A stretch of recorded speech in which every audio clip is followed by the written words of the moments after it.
Welcome to Penrose Learning, where we make understanding easy.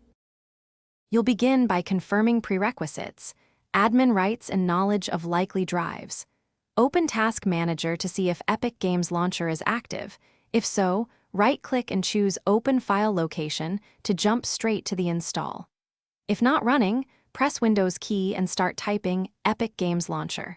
Right-click the result and choose Open File Location once it appears. These quick checks avoid guesswork and put you inside the folder where the launcher and game files live. Once you've opened Explorer, search for Epic Games Launcher. EXE to reveal the executable's location. This is faster than scanning each drive. When you find it, right-click and inspect properties to verify the install path and version.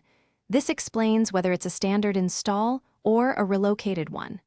Next, navigate into the launcher /portal/binaries folder to confirm supporting files and logs. Their presence verifies a complete install and helps identify if multiple launches point to different locations on your system. Finish by opening the Epic Games Launcher and checking settings, right arrow install locations to see where games are stored. Update or add paths if needed. If the launcher can't find installed games, scan the app data and program files, paths you identified earlier, and review logs in the binaries folder. These usually reveal path mismatches. As a final fix, reinstall the launcher without removing games and point it at the existing install folder. Troubleshooting tip: if files look intact but not